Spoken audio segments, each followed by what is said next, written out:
Hello everyone, welcome to textbook super coaching. तो आप लोगों के एग्जाम्स स्टार्ट हो गए हैं। आज पहली शिफ्ट में जो एग्जाम हुआ है वो फिजिकल साइंस और अर्थ साइंस का एग्जाम हुआ है।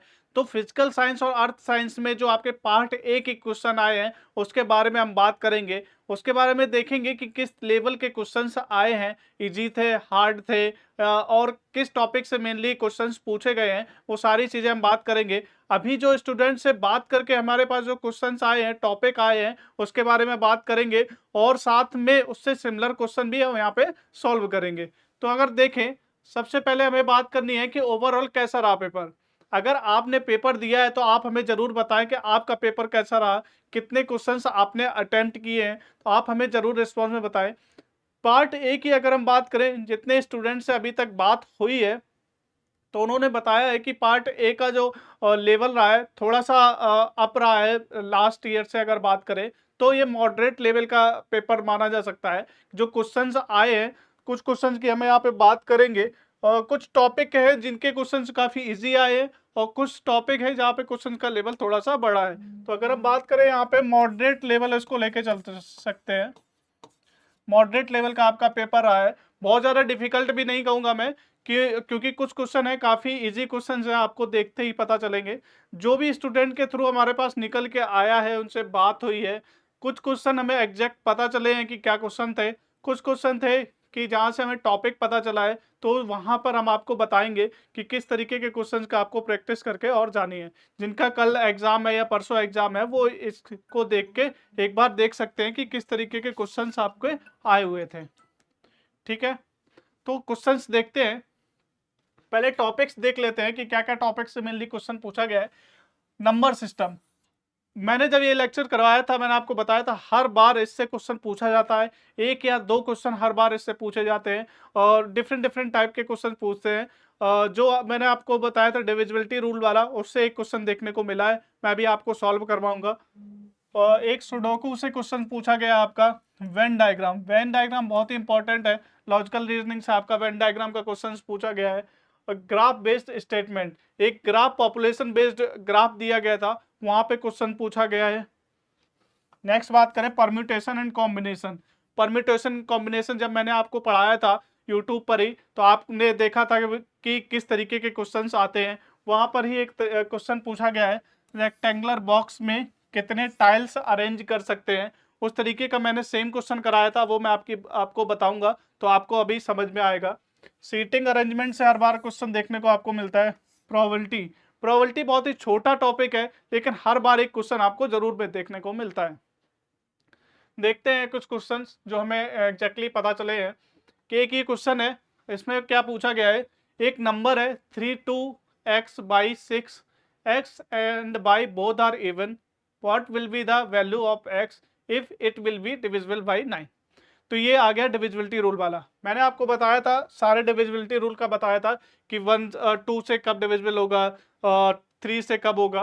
तो 9 का अगर आप देखें, जो भी आपकी नंबर दिया गया है, नंबर्स के जो भी डिजिट है उनका अगर सम करेंगे तो अगर 9 से डिविजिबल होता है तो जो भी नंबर है वो भी 9 से डिविजिबल होगा। मतलब क्या है, इनका अगर हम सम करते हैं 32 plus X plus Y plus 6, ठीक है, अगर इसका सम 9 से डिविजिबल होगा तो, और जस्ट अ मिनट,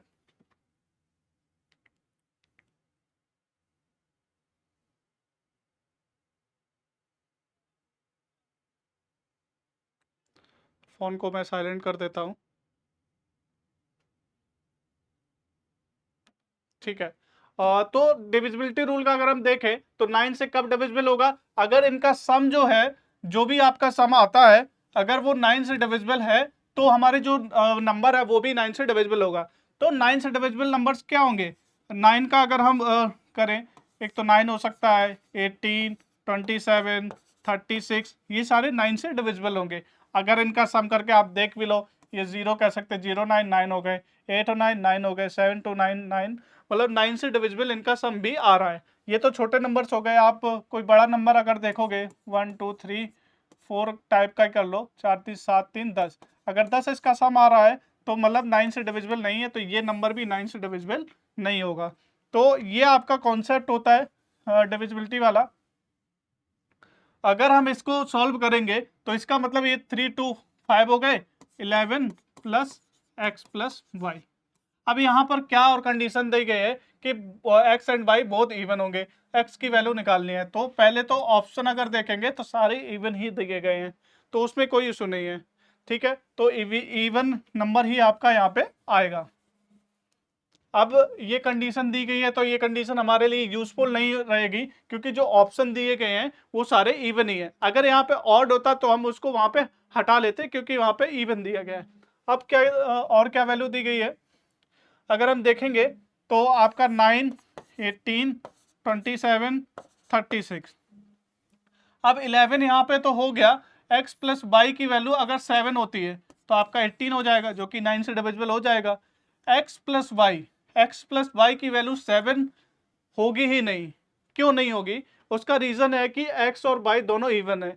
जब दो इवन नंबर को ऐड करते हैं उनका सम कभी भी ऑड नहीं आता है, तो ये आपका 7 वैल्यू आ ही नहीं सकती। ठीक है, तो इसको हम अवॉइड करते हैं। फिर देखते हैं 17 में क्या सीन बनता है, सॉरी 27 में क्या सीन बनेगा। अगर 27 रहेगा तो 11 माइनस कर देंगे 16, मतलब x प्लस वाई की वैल्यू अगर 16 आती है, x प्लस वाई की वैल्यू अगर 16 आती है तो 9 से डिविजिबल होगा। तो 16 अगर चेक करेंगे तो अगर x वाई की वैल्यू अगर 8 आ जाती है, 8 प्लस 8 करेंगे तो ये 16 आ सकता है। तो ये वाला आपका आंसर हो जाएगा। बाकी अगर ऑप्शंस देखेंगे तो कोई भी आपका ऑप्शन सही नहीं होगा। ये एग्जैक्टली सेम क्वेश्चन ही पूछा गया था, तो ये क्वेश्चन आपका इजी ही था। इसीलिए मैं कह रहा हूँ कुछ क्वेश्चंस आपके डिफिकल्ट थे, कुछ क्वेश्चन इजी थे। तो अब लेवल पेपर का देखेंगे तो मॉडरेट लेवल ही बोल सकते हैं। नेक्स्ट क्वेश्चन देखते हैं। यहाँ इतना ही पता चला है, ये एक्चुअली 2022 में क्वेश्चन पूछा गया था फिजिकल साइंस में। सेम टाइप का ही क्वेश्चन यहाँ पे पूछा गया है। क्वेश्चन कुछ इस तरीके का था कि एक बच्चे को ड्रिप चढ़ रही है, जो ड्रिप चढ़ती है तो उसमें जो डोज लगनी है वो 500 ml पर आवर के अकॉर्डिंग लगनी है। 500 ml एक घंटे में वहां पे चढ़ना है। तो 1 ड्रॉप जो है वो 0.05 ml है। तो हमें बताना है ड्रॉप पर आवर, एक आवर में कितनी ड्रॉप उसको चढ़ेंगी, ये हमें बताना है। सिंपल है, सबसे पहले हम क्या करेंगे, डोज हमें दी गई है 500 ml पर आवर। ठीक है, 1 ड्रिप इक्वल टू 0.05 ml। ठीक है, अब यहाँ पे नंबर ऑफ ड्रिप निकाल लेते हैं, नंबर और drop, number of drop, number of drop अगर निकालेंगे वो कैसे निकलेगा हमारा, जो हमारा नंबर ऑफ ये है 500 ml पर आवर और ये है 1 ड्रिप। एक ड्रिप में इतना जा रहा है तो आप टोटल कितना आ जाएगा, नंबर ऑफ ड्रॉप्स कितना आ जाएगा, हमें निकालना है drop per hour.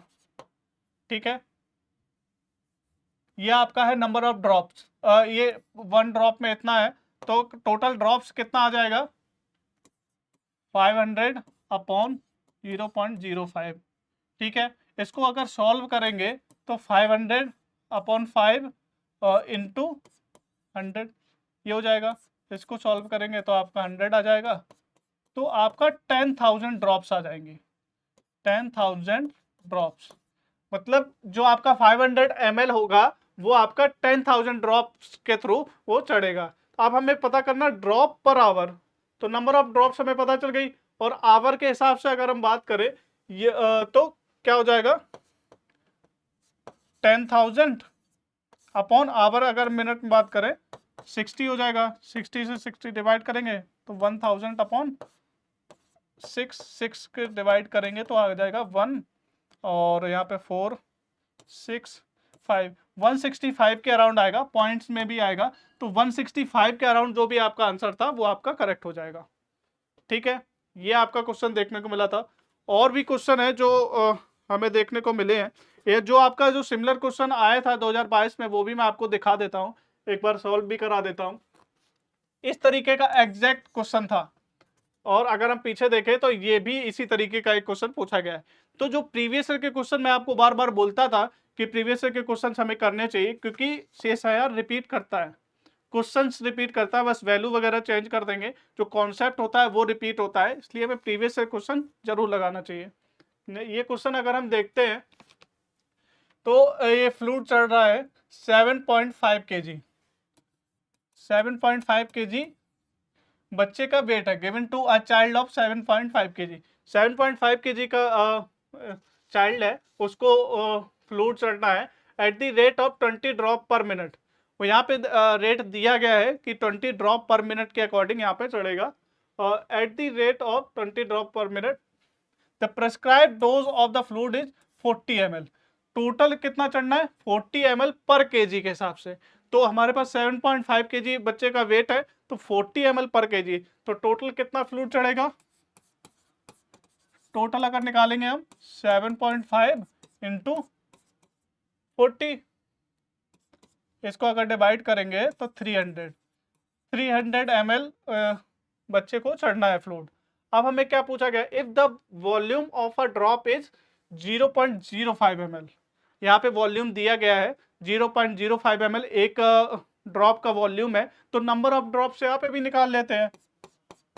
Number of drops तो 300 अपॉन 0.05, टोटल 300 ml है, एक ड्रॉप का इतना वॉल्यूम है, तो नंबर ऑफ ड्रॉप्स कितने आ जाएंगे? 300 इंटू 100 अपॉन 5, 6 और 6000, तो टोटल जो ड्रॉप्स आ गई आपकी 6000। आप क्वेश्चन में पूछा क्या गया है, how many hours are needed to complete the dose. कितने आवर लगेंगे? जो रेट है उसके अकॉर्डिंग हम देख लेते हैं, रेट क्या है 20 drop per minute, 20 drop per minute है, तो यहाँ पे टाइम कैसे निकल जाएगा? जो 20 ड्रॉप पर मिनट है और टोटल ड्रॉप्स कितनी है 6000, 20 डिवाइड कर देंगे तो यहाँ पे आ जाएगा 300 मिनट, क्योंकि यहाँ पे दिया गया था ड्रॉप पर मिनट, तो 300 मिनट आपके रहेंगे। ठीक है, तो 300 मिनट रहेंगे, लेकिन यहाँ पे पूछा गया है हाउ मेनी आवर्स, यहाँ पे घंटे में पूछा गया है, तो आवर्स के लिए क्या करेंगे 300 बाई 65, यहाँ पे 5 आ जाएगा, ये आपका आंसर हो जाएगा। ये आपका 2022 में पूछा गया था, सिमिलर टाइप का ही क्वेश्चन था। आगे की शिफ्ट में जो एग्जाम होने वाले हैं इस तरीके के पूछे जा सकते हैं क्वेश्चन। तो और क्वेश्चन देखते हैं। और एक क्वेश्चन दिया गया था कि एक हाईवे है, उसमें 3 लेन है। ठीक है, ये 3 लेन है, जो यहाँ पे विड्थ है जितना कट दिया गया है वो 250 मीटर है। ये आपका जो लेंथ दी गई है वो 250 मीटर दी गई है, ये भी आपकी 250 मीटर होगी। अब हमसे ये बोला गया है कि जो साइड है यहाँ पर पेंट किया गया है, वाइट पेंट किया गया है, यहाँ पर भी किया गया है, जो स्ट्रिप है यहाँ पर भी पेंट किया गया है, तो ये आपका पेंट किया गया है।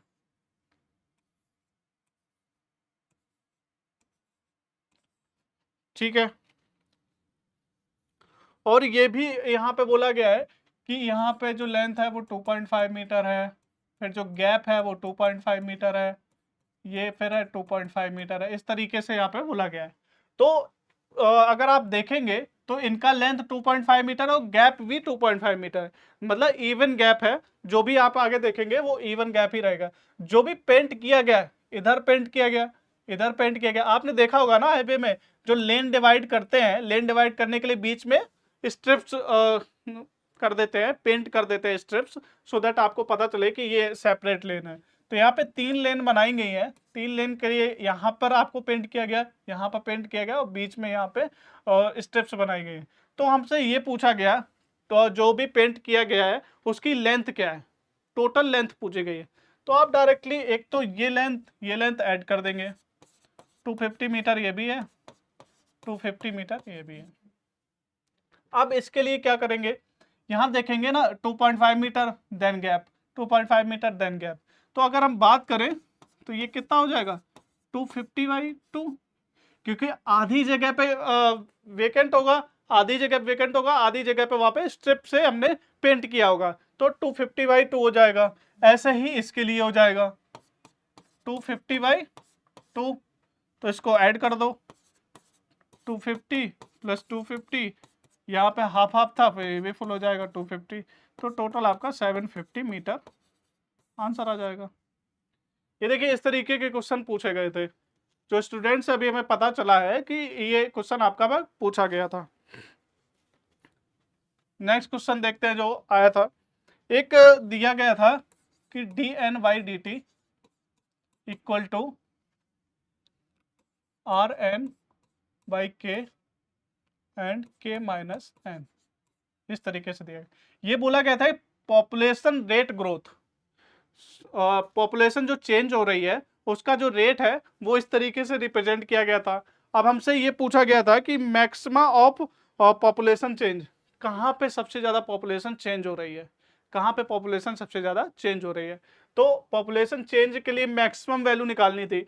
आपने पढ़ा होगा कि मैक्सिमा और मिनिमा, मैक्सिमा और मिनिमा, जब भी हम मैक्सिमा या मिनिमा निकालते हैं तो हम क्या करते हैं कि उसको डिफ्रेंशिएट करते हैं। जैसे ये वाला फंक्शन है, ये वाला फंक्शन है, इसको हम कोई भी एफ फंक्शन मान लेते हैं, तो इसको अगर डिफरेंशिएट करेंगे डी एफ अपॉन के टर्म में करेंगे, डी एफ अपॉन डी के, वो वैल्यू हम करेंगे जीरो।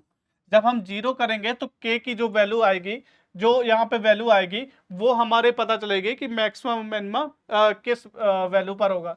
तो डी एफ अपॉन डी के अगर हम यहाँ पे करेंगे, पहले इसको ही थोड़ा सा सॉल्व कर लेते हैं, के अंदर लेके जाते हैं, यहाँ पे R N 1 minus N by K, अगर इसको सॉल्व करेंगे तो D F upon D K equal to R N, और अंदर अगर सॉल्व करेंगे तो ये जीरो हो जाएगा, माइनस एन बाई के, तो इसका अगर डिफ्रेंशिएशन के करेंगे तो माइनस एन बाई के स्क्वायर, ये हो जाएगा। अब इसको हमें क्या करना है, जीरो करना है, तो यहाँ पे वैल्यू निकाल लेते हैं, आर एन अंदर जाएगा तो एन स्क्वायर हो जाएगा अपॉन के स्क्वायर इक्वल टू जीरो, के तो यहाँ पे जीरो में चला जाएगा, तो यहाँ पे एन की वैल्यू क्या आ जाएगी, जीरो। मतलब जब एन की वैल्यू जीरो होगी तब जो पॉपुलेशन रेट ग्रोथ होगी वो सबसे ज्यादा होगी, वो मैक्सिमम पॉइंट पे होगी। ये भी आपका क्वेश्चन पूछा गया था। आप भी कमेंट करके बताइए अगर आपने क्वेश्चन अटेम्प्ट किया है, कितना आपका स्कोर बन सकता है, आपने कितने क्वेश्चन अटेम्प्ट किए, पार्ट ए में, पार्ट बी में, पार्ट सी में, आपका पेपर कैसा गया, आप लोग कमेंट करके जरूर बताना। नेक्स्ट क्वेश्चन देखते हैं। एक एग ट्रे वाला क्वेश्चन आया था। आपने एग की ट्रे देखी होगी, उसमें क्या होता है कि जो एग्स रखे होते हैं उसके बीच में ट्रायंगुलर शेप बने होते हैं, सो दैट वो प्रॉपरली एग वहां पे रख जाए। तो यहाँ पे क्वेश्चन भी ऐसा ही पूछा गया था कि जो अगर रो की बात करें, रो में 6 रखे हुए हैं एग, और अगर हम बात करें कॉलम की तो वहां पे 5, यहाँ पर रख लेते हैं 2 3 4 5 6, ठीक है, 6 एग है, 2 3 4 5, ठीक है, इस तरीके से एग्स रखे हुए हैं।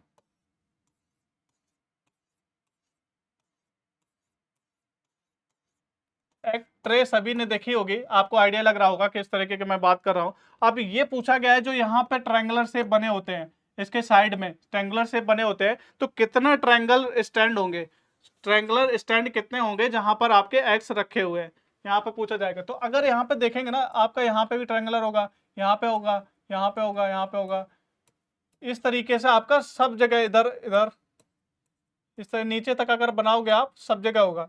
तो अगर हम बात करें रो में आपके 7 बनेंगे ट्रायंगुलर स्टैंड, और यहाँ पे बात करें तो 6 बनेंगे, रो में आपके 7 बन जाएंगे और कॉलम में बात करेंगे तो आपके 6 हो जाएंगे।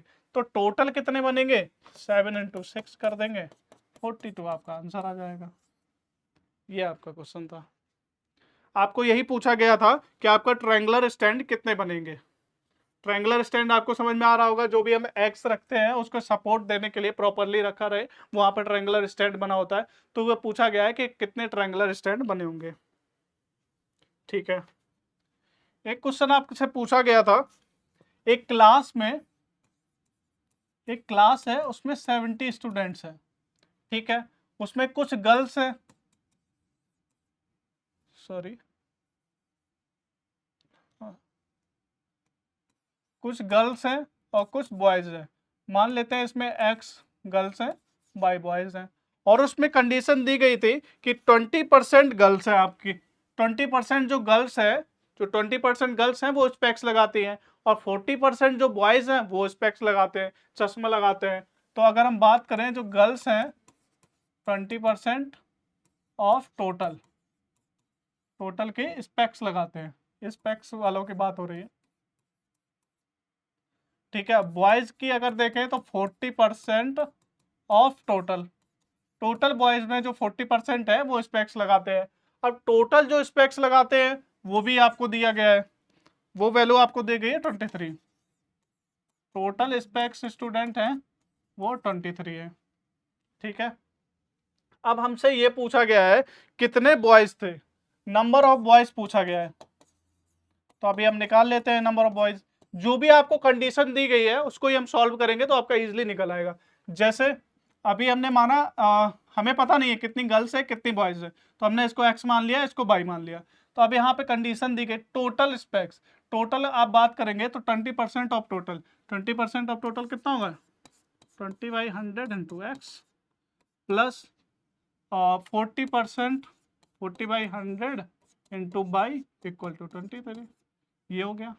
अब इसको सॉल्व करेंगे तो 1/5x plus 2/5 by equal to 23, और x प्लस 2 इक्वल टू 23।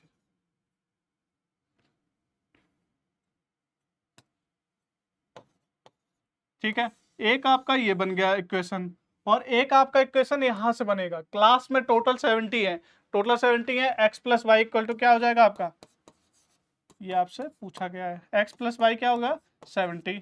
अब इन दोनों इक्वेशन को सॉल्व कर लो, यहाँ पे लिखेंगे x plus 2y equal to 23, इसको इससे माइनस करेंगे तो यहाँ पे y इक्वल टू क्या हो जाएगा, तो यहाँ पे 23 नहीं होगा, यहाँ पे तो मिस्टेक हुआ है, क्योंकि 5 यहाँ पे मल्टीप्लाई होगा ना जाके, तो यहाँ पे 23 नहीं होगा आपका, 23 इंटू 5 हो जाएगा। इसको सॉल्व करेंगे, 5 5 15 5 दूनी 10 1 11 115, तो यहाँ पे भी अगर आप देखेंगे तो 115 हो जाएगा। अगर इसको सॉल्व करेंगे बाई को 115 माइनस 70 आ जाएगा, तो यहाँ पे कितना आ जाएगा, और 30 40 45, तो बाई आपका नंबर ऑफ बॉयज था, नंबर ऑफ बॉयज आपके कितने आ जाएंगे 45, यही आपका आंसर हो जाएगा। तो यहाँ पे एक्चुअल में क्वेश्चन क्या था कि एक क्लास है, वहाँ पे 70 स्टूडेंट्स हैं, उसमें कुछ गर्ल्स है कुछ बॉयज़ है, और जो गर्ल्स है उसमें 20% स्पेक्स लगाते हैं, बॉयज़ है वो उसमें 40% स्पेक्स लगाते हैं, तो टोटल जो लोग स्पेक्स लगाते हैं वो है आपके 23। अब हमें ये बताना था इसमें नंबर ऑफ बॉयज़ कितने हैं, तो हमने क्या किया, इसका इक्वेशन बनाया, और एक इक्वेशन यहाँ से टोटल से बना हमारा, दोनों को सॉल्व किया और वहाँ से हमारा नंबर बॉयज़ पता चल गए। ठीक है, और क्या क्वेश्चन था, एक क्वेश्चन है वो कंप्लीट नहीं पता चला है, लेकिन मैं आपको बता देता हूँ किस तरीके का क्वेश्चन था, सो दैट आपको आइडिया रहे, उस तरीके के क्वेश्चन आप पढ़ लो।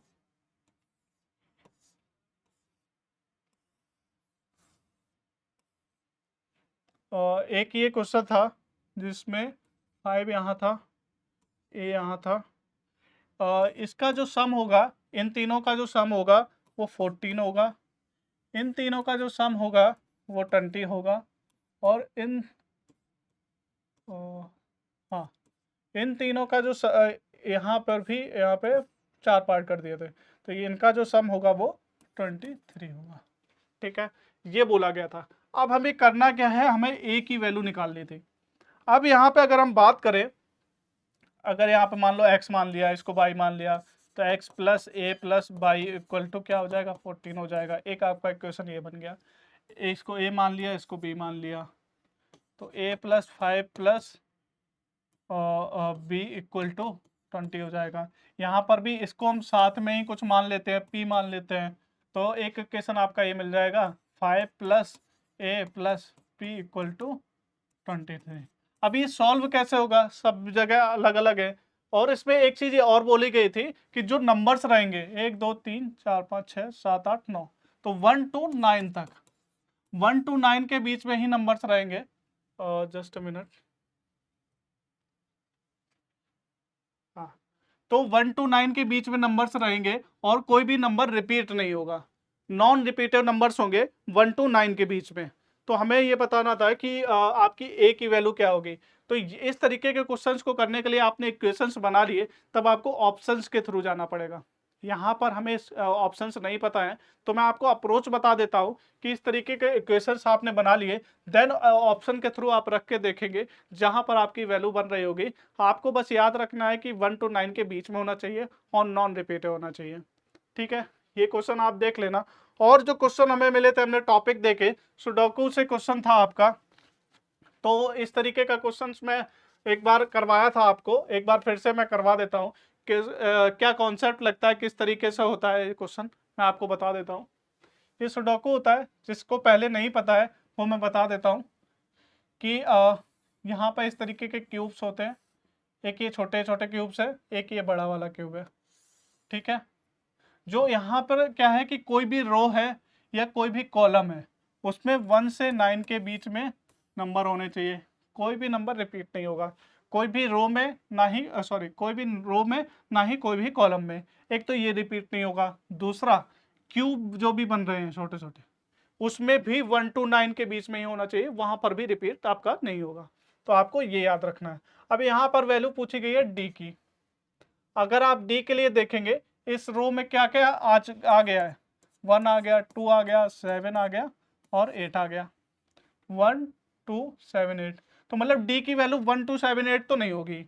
अब यहाँ इनका कॉलम देख लेते हैं, कॉलम में देखेंगे और क्या क्या आ चुका है, 6 आ गया, 7 8 तो ऑलरेडी है। तो मतलब 1 2 7 8 9 इन सब में कोई भी वैल्यू नहीं होगी। अब ऑप्शन इसमें देख लो, तो 6 नहीं हो सकता, 8 9 नहीं हो सकता, आपका आंसर क्या हो जाएगा, 9। तो इसी तरीके के क्वेश्चंस आपको पूछे जाते हैं। सुडोकू का एक क्वेश्चन पूछा गया था, एग्जैक्ट क्वेश्चन हमको नहीं मिला है, तो इसलिए हमें उससे सिमिलर टाइप का क्वेश्चन आपको बता दिया है, सो दैट आपको कॉन्सेप्ट पता हो, अगर आपके एग्जाम में आ रहा है तो आप उसको सॉल्व कर पाए। एक ये क्वेश्चन पूछा गया था, टाइल्स से रिलेटेड पूछा गया था कि एक रेक्टेंगल है, उसमें टाइल्स कितने फिट हो सकते हैं। तो वो भी एग्जैक्ट फिगर हमें नहीं मिला है कि किस तरीके का फिगर आपका बना था। उससे सिमिलर क्वेश्चन ही मैं आपको करा देता हूँ। ये क्वेश्चन ऑलरेडी मैंने आपको क्लास में कराया हुआ है, फिर से मैं आपको सॉल्व करा देता हूँ, रिकॉल करा देता हूँ। ये क्वेश्चन आपको पूछा गया है, a floor shown in the figure is to be covered with square tiles. Square है, दोनों आपके जो साइड्स रहेंगे वो सेम रहेंगी, तो अगर हमें एक साइड पता चल जाती है तो हम उससे इजीली हम पता कर सकते हैं। If all the tiles are to be of same size, सारे टाइल्स आपके सेम साइज के हैं, smallest number of the tile that will do the job, यहाँ पे जॉब आ जाएगा। तो हमें वो बताना है कि स्मॉलेस्ट नंबर का क्या टाइल हमको लगाना है, सो दैट ये यहाँ पे सारे टाइल्स लग जाए। स्मॉलेस्ट नंबर ऑफ टाइल्स, यहाँ पे नंबर ऑफ टाइल्स बताना है, हमें साइज नहीं बताना है। तो number of smallest number of size हमें बताना है। तो अगर हम इसकी साइड्स देखेंगे, 30 24 एंड 18 एंड 12, तो इस तरीके के क्वेश्चन में हमें क्या एचसीएफ हमें निकालना होगा, क्योंकि हमें कॉमन फैक्टर यहाँ पे निकालेंगे, तब आपको पता चलेगा कि जो साइज होगा वो टाइल्स का क्या होगा। तो अगर हम यहाँ बात करें, 6 × 5 लिख सकते हैं, 6 × 4 लिख सकते हैं, 6 × 3 लिख सकते हैं, 6 × 2 ले सकते हैं। तो इसका एचसीएफ क्या हो जाएगा, 6 हो जाएगा। तो जो टाइल का जो साइज होगा वो 6 होगा, 6 × 6, क्योंकि स्क्वायर है तो वो आपका 6 × 6 हो जाएगा। अब इसी डायग्राम में हम रख के देखते हैं 6 × 6 के कितने टाइल्स बनेंगे। एक ये अभी पहले ही हमें साइज नहीं पता है, तो इसको साइज हमें कितना होगा, 18 है, ये 30 है, तो 12 हो जाएगा। तो दो टाइल्स आपके यहाँ लग जाएंगे, क्योंकि 6 6 ये हो गया, तो दो टाइल्स आपके यहाँ लग जाएंगे इस तरीके से। एक ये हो गया, एक ये हो गया, यहाँ पर भी दो आपके आ जाएंगे, क्योंकि यहाँ पे 18 है तो 3 डिवाइड करने पड़ेंगे यहाँ पे, और एक आपका ये हो गया। ठीक है, तो आपके टोटल नंबर ऑफ टाइल्स कितने हो जाएंगे, 1 2 3 4 5 6 7 8 9 10 11 12 और 13, 14, 15, 16, टोटल 16 टाइल्स हो जाएंगे। देखिए यहाँ पर क्वेश्चन में ये आंसर ये भी दिया गया था, अगर आप क्वेश्चन को अच्छे से नहीं पढ़ते तो आप जस्ट उसका साइज मार के आ जाते कि साइज आपका 6 आ गया है, तो यहाँ पर 6 आंसर हो जाएगा। लेकिन यहाँ पे नंबर ऑफ टाइल्स पूछा गया था, तो आप यहाँ से काउंट करके बता सकते हैं। नेक्स्ट देखते हैं, वेन डायग्राम से आपका क्वेश्चन पूछा गया है कि वेन डायग्राम से रिलेटेड मैंने कई सारे क्वेश्चंस कराए थे, एक बार फिर से आपको बता देता हूँ, काफ़ी इजी क्वेश्चंस ही रहते हैं। इसमें देखिए आपको क्या दिया गया है, इंसेक्ट दिया गया है, बर्ड दिया गया है, इंटेक्ट एनिमल दिए गए हैं, मतलब विलुप्त विलुप्त प्राणी, हिंदी में बोलते हैं जो अभी पहले थे जीव लेकिन अभी नहीं है, उनको बोलते हैं विलुप्त प्राणी। ठीक है, पीकॉक। अगर हम इसको बनाना स्टार्ट करेंगे, सबसे पहले देखते हैं बर्ड और पीकॉक। तो जो पीकॉक होगी वो बर्ड के अंदर ही आएगी। ठीक है, इंसेक्ट्स और बर्ड अलग अलग होंगे। अगर हमने इसको बर्ड माना है, इसको पीकॉक, तो जो आपका इंसेक्ट्स हो जाएंगे बिल्कुल अलग ही हो जाएंगे। लेकिन इंटेक्ट एनिमल की बात करें तो कुछ इंसेक्ट्स भी विलुप्त हो गए हैं, कुछ बर्ड्स भी विलुप्त हो गए हैं, तो यहाँ पे ये इस तरीके का बन जाएगा। तो आपका ये आंसर नहीं होगा, क्योंकि यहाँ इन्होंने बोला है कि इंसेक्ट विलुप्त नहीं हुए हैं, इन्होंने बोला है कि यहाँ पर बर्ड्स नहीं गए हैं, तो ये वाला आपका करेक्ट आंसर हो जाएगा। ठीक है, तो ये सारे क्वेश्चंस हमको मिले थे सो दैट हम आपको बता दें किस लेवल का पेपर आया था, कैसे क्वेश्चंस आए थे। अगर आपके पास और भी क्वेश्चंस हैं, आप चाहते हैं कि मैं आपको सॉल्यूशन उसका करवा दूं, आप सो दैट अपने आंसर्स देख सके कि कहाँ पर सही है, कितने आपके मार्क्स बन रहे हैं, तो आप कमेंट करके बताइएगा कि क्या क्या क्वेश्चंस आए थे। आप कनेक्ट भी कर सकते हैं हमारे साथ सो दैट कि आप हमें बता सके कि किस तरीके के क्वेश्चंस आए थे। देन और भी क्वेश्चंस अगर हमको मिलेंगे तो हम आपको और भी सॉल्यूशंस लेके आएंगे। Thank you everyone, I thought ये सेशन आपके लिए हेल्पफुल रहा होगा। कमेंट करके आप लोग ज़रूर बताइएगा कि सेशन कैसा लगा और क्वेश्चंस जो थे आपने कितने करेक्ट किए हैं, कितने क्वेश्चंस अटेम्प्ट किए हैं। Thank you everyone.